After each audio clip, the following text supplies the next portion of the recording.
एक लंगड़ी और अंधे भिखारी की कहानी। ऐसे ही एक देवस्थान की बात है। वहाँ एक अंधा और दूसरा लंगड़ा भिखारी रोज आते थे। जिसको जो मिलता उसको लेके अपने आश्रय स्थान में जाकर रात्रि गुजारा करते थे। रोज का साथ होने से दोनों भिखारियों के बीच अच्छी मित्रता हो गई थी। दोनों आपस में सुख दुख की बातें भी करने लगे थे। बातचीत में ऐसा लगा कि हम दोनों एक ही जगह भीख मांगते हैं, इसलिए हमारे बीच में भीख बढ़ जाती थी। उसके बदले अगर हम अलग अलग मंदिर में भीख मांगने जाएं तो अच्छी भीख मिलेगी। इस बात को ध्यान में रखकर उन्होंने अलग अलग मंदिर में जाकर भीख मांगने का निर्णय लिया और शाम को जो भीख मिले उसका बंटवारा करना ऐसा तय हुआ। थोड़े दिन दोनों भिखारी अलग अलग भीख मांगते रहे। फिर उनको ऐसा लगा कि इस तरह से भीख मांगने से उनकी आवक में अच्छा बढ़ावा हो रहा था। फिर दोनों ने एक छोटी सी झोंपड़ी में साथ रहने लगे। सुबह होते ही दोनों साथ में निकलते। लंगड़ा अंधे को एक जगह पे बैठा देता और दूसरी जगह भीख मांगने निकलता।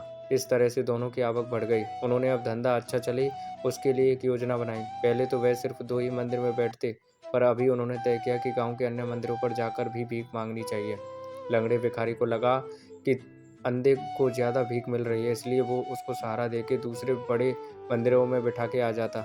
लंगड़ा भिखारी थोड़ा सशक्त था, इसलिए वह जल्दी से घूमकर यहाँ वहाँ से खाना लाकर अंधे भिखारी को देते जाता। रोज रात को खाने के बाद दोनों दिन भर की हुई कमाई का बंटवारा करते थे। ऐसे दोनों के पास बचत होने लगी थी।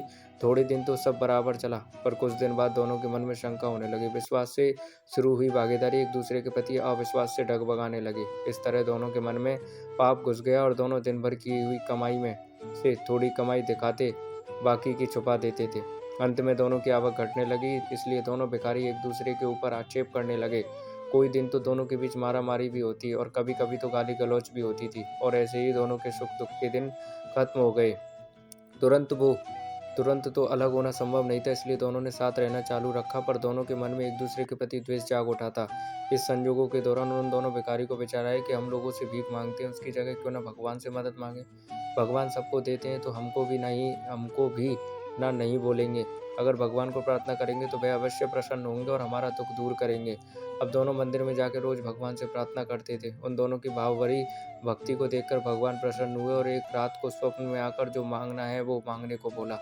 भगवान को तो यकीन था कि लंगड़ा पैर और अंधा आंखें मांग लेगा, ताकि दोनों पूरी तरह से स्वावलंबी होकर अपने पैरों पर खड़े रह सकें।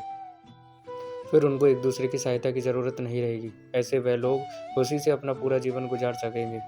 अब जरा विचार करो कि दोनों भिखारी ने भगवान से क्या मांगा होगा। सामान्य रीत से हमको मानने में ना आए ऐसा दोनों ने भगवान से मांगा। लंगड़े भिखारी ने मांगा कि हे भगवान, इस अंधे भिखारी को लंगड़ा बना दो ताकि वह ठिकाने पे आ जाए। और अंधे भिखारी ने मांगा कि हे भगवान, इस लंगड़े को मेरी तरह अंधा बना दो ताकि उसकी अक्ल ठिकाने आ जाए।